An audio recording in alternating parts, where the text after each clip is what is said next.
નમસ્કાર સમાચારો સાથે હું છું શિવમ। સમાચારની શરૂઆત કરીશું। સૌથી પહેલા વાત કરીશું ગાંધીનગરની। તો ગાંધીનગરમાં આર્મી ચીફ છે તે મુલાકાતે આવ્યા છે, રક્ષા શક્તિ યુનિવર્સિટીની મુલાકાતે આવ્યા છે। દહેગામમાં રાષ્ટ્રીય રક્ષા શક્તિ યુનિવર્સિટી છે તેની મુલાકાતે આર્મી ચીફ આવ્યા છે અને આર્મી ચીફ મનોજ મુકુંદ નરવણે એક પુસ્તકનું પણ વિમોચન કરવાના છે।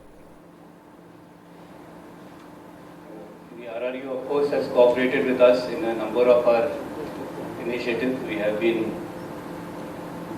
reaching out to the university to seek their assistance, to seek your assistance in whichever areas we feel that is required.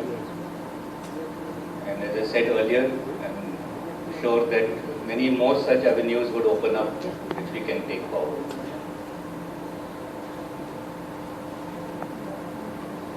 With that, just a few words on the armed forces and how the country sees it. For a country to prosper, you have to have a stable and peaceful environment. And that environment, a stable and peaceful environment, will only happen if you have a strong army. When I say army, I mean a army, navy, air force. So only when you have a strong armed force will your borders be secure. And therefore, when the borders are secure and that stable environment is there, only then will our people grow and prosper. So therefore, whenever we talk about the armed forces and whenever we talk about the investment made in our armed forces or the expenditure made for our armed forces, we should see it as an investment. The investment on which you get good returns, and it should not be seen as a burden on the economy. You just have to see how the economy suffers moment there is a crisis, moment there is a war anywhere, whenever there is instability in the region, straight away you can see the impact on the shares, on the stock market. 1,000 points gone, 23 lakh crore of investor wealth wiped out. You just require one small spark and that is the kind of impact it has. If we want to survive those kind of shocks, it can only happen if the armed forces of the country are strong. But at the same time, the security of a nation is not its armed forces alone. It is a whole of nation effort in which the armed forces play a major part. But all the other organs of the state also play an equally important part. And in that, the citizens of the country also have a major role to play.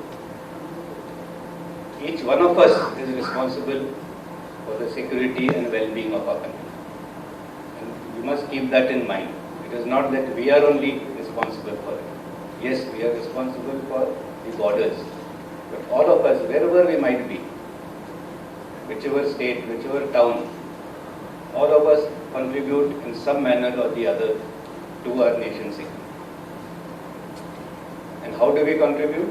We contribute by being outstanding and model citizens, by abiding by the rule of law, by not spreading fake rumors, especially on WhatsApp. That also contributes to national security. Little bit of rumor mongering and you see what happens. Straight away there are riots, the buses get burned. If a bus is burned, whose loss is it? It's a loss to the country. So remember that all of us are equally committed and are equal players and stakeholders in the safety and security of the nation. And it is with these thoughts that I will leave you. Thank you. Army chief Manoj Mukund Naravane સંબોધન કરી રહ્યા હતા। તમામ જે રક્ષા શક્તિ યુનિવર્સિટીમાં આયોજન કરવામાં આવ્યું હતું તેમાં એક પુસ્તકનું વિમોચન કરવામાં આવ્યું હતું, જે પુસ્તક 50 years of the 1971 war કે જે 50 વર્ષ થયા છે 1971 વોરના ભારતે જે ઐતિહાસિક જીત મેળવી હતી તેને લઈને।